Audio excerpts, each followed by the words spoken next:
विरोधी पक्षनेते देवेंद्र फडणवीस यांनी मुख्यमंत्र्यांना पत्र लिहिलंय। परतीच्या पावसानं मराठवाडा, पश्चिम महाराष्ट्रात सर्वाधिक नुकसान झालंय। या नुकसानग्रस्त शेतकऱ्यांना तातडीनं मदत करण्याची मागणी पत्रात केली आहे। फक्त घोषणा करू नका, तर तातडीनं मदत करा अशी मागणी फडणवीसांनी या पत्रातून केली आहे।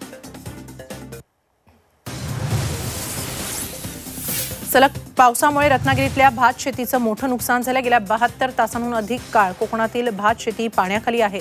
40% पिकाचं पावसामुळे नुकसान झाल्याचा अंदाज आहे। पाण्यामध्ये भिजत असलेलं कापलेला भातही शेतकरी उचलतोय। ज्या भात शेतीवर कोकणाचं अर्थकारण वर्षभर चालतं, तेच पीक आता पावसामुळे जमीनदोस्त झालंय। कोकणातील शेतकरी कधी रडत नाही, मात्र परतीच्या पावसानं शेतकऱ्यांच्या डोळ्यात अक्षरशः पाणी आणलंय। पावसामुळे आमच्या या शेतीची अक्षरशः दाणादाण उडालेली आहे। अक्षरशः एक 4-5 महिने केलेली जो आमची ही मेहनत आहे, आज अक्षरशः पाण्यात जाताना पाहायला मिळते। आम्हाला अक्षरशः रडू कोसळतंय। यापुढे आम्ही कसं जगावं हा मोठा प्रश्न आमच्यासमोर उपस्थित झालेला आहे।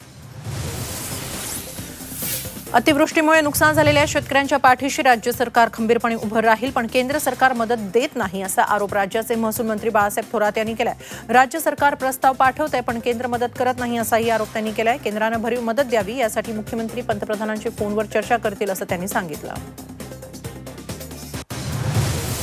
अमरावती कृषी उत्पन्न बाजार समितीत विक्रीसाठी आणलेलं सोयाबीन मुसळधार पावसामुळे भिजलं। शेतकऱ्यांचा माल व्यापारी विकत घेत नसल्यानं शेतकऱ्यांनी संतप्त प्रतिक्रिया व्यक्त केल्या आहेत। आधीच अवकाळी पाऊस, रोगांच्या प्रादुर्भावामुळे सोयाबीनला फटका बसला, त्यात विक्रीसाठी आणलेल्या सोयाबीनवर मोठ्या प्रमाणात पावसात भिजलेला आहे।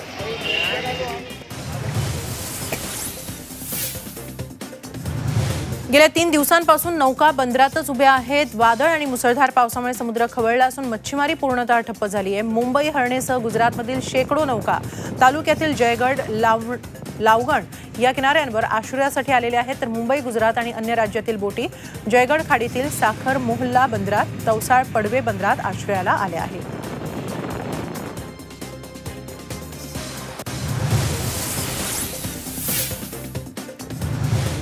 सांगली जिल्ह्यातील जत तालुका अति दुष्काळग्रस्त तालुका म्हणून ओळखला जातो, पण याच तालुक्याला पावसानं अक्षरशः झोडपून काढलाय।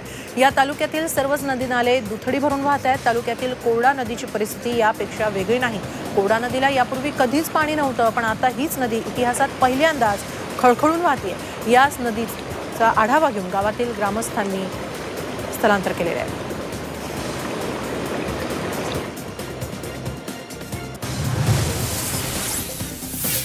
नवी मुंबई कृषी उत्पन्न बाजार समितीमध्ये आज कांदा 50 ते 55 रुपये किलोनं विकला गेला आहे। त्यामुळे कांद्याचे दर 60 ते 70 रुपये किलोपर्यंत जाण्याची भीती आहे। परतीच्या पावसामुळे नवीन येणारा कांदा आणि चाळणीत साठवून ठेवलेल्या कांद्याचं नुकसान झाल्याचा हा परिणाम आहे। बाजार समितीत दाखल झालेल्या 35 गाड्यांमधील बराचसा कांदा भिजलाय।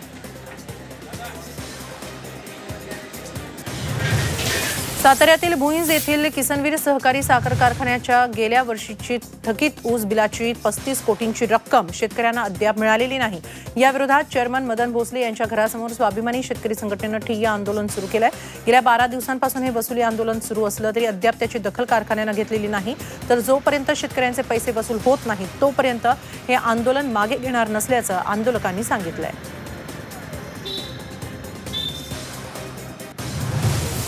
मराठवाड्यात परतीच्या पावसानं दाणादाण उडवली आहे। पैठणच्या थेरगावचं चित्र अत्यंत दुर्दैवी आहे। शेतकऱ्यानं कष्टानं उभी केलेली पपईची बाग भुईसपाट झाली आहे। गेल्या काही दिवसांपासूनचा पाऊस आणि परतीच्या पावसानंही दाणादाण उडवून दिली आहे, तर बाजरीचं पीकही काळवंडलंय। आता सरकारच्या मदतीकडे डोळे लागले आहेत, पण मदत मिळाली तरी किती मिळेल हाही प्रश्नच आहे। म्हणजे वल्ला दुष्काळ झाला, इतका पाऊस झाला। आज माझा खर्च पण निघाला। मी दुबार पेरणी केलेली आणि दुबार पेरणी करून माझा जवळजवळ 7 ते 8 हजार रुपये खर्च आहे। आज या बाजरीमध्ये जाता बी येत नाही, सोंगता बी येत नाही, तर शेतकऱ्याचं खूप नुकसान झालं आहे। तर शासनाने शेतकऱ्याकडे बघावं आणि शेतकरी थोडीफार म्हणजे दखल घ्यावी।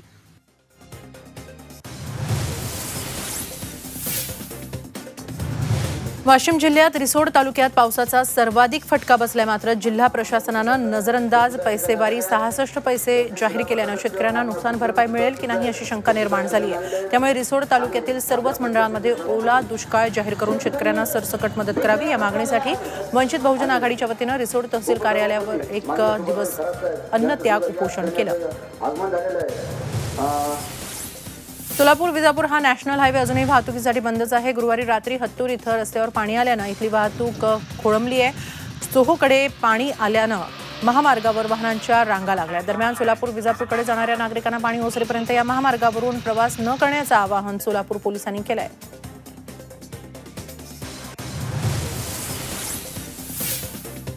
महात्मा फुले जन आरोग्य योजनेअंतर्गत कोरोना रुग्णांना लाभ नाकारणाऱ्या रुग्णालयांवर कारवाई करण्याचे आदेश उपमुख्यमंत्री अजित पवारांनी दिलेत. पुण्यामध्ये आज कोरोना संदर्भातील आढावा बैठक घेतली. सूक्ष्म नियोजनाद्वारे मृत्यूदर शून्यावर आणण्यासाठी प्रयत्न करावेत.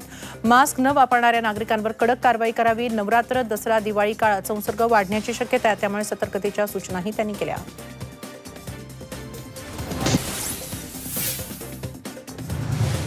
भंडारा जिल्ह्यातील कोरोना वाढलेला असतानाही जिल्ह्यातील लोक गंभीर नाही, त्यामुळे पोलीस आणि नगर परिषदेनं दंडात्मक कारवाईला सुरुवात केली. भंडारा पोलिसांद्वारे कोरोना जनजागृती रथ तयार करण्यात आलाय. तर भंडारा जिल्ह्यात कोरोना बाधितांची संख्या 7,192 वर गेली असून आतापर्यंत 179 जणांचा मृत्यू झालाय. 7 महिन्यांपासून नाट्यगृह बंद असल्यानं अनेक जणांवर उपासमारीची वेळ आली आहे. नाट्यगृह सुरू झाली नाही तर मंत्रालयाबाहेर घंटानाद करू असा इशारा नाट्यगृह चालकांनी दिलाय. दादरच्या शिवाजी मंदिर नाट्यगृहातूनही हीच परिस्थिती आहे.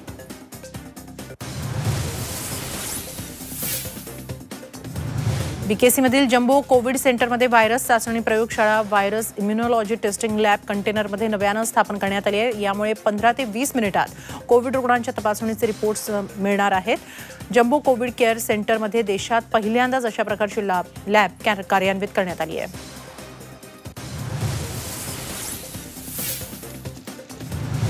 खानदेशाचं ग्रामदैवत असलेल्या धुळ्यातील श्री एकविरा देवी मंदिरात यावर्षी शारदीय नवरात्र उत्सव साजरा करण्यात येणार नाही. कोरोनाच्या पार्श्वभूमीवर प्रशासनानं हा उत्सव साजरा करण्यासाठी परवानगी दिली नाही.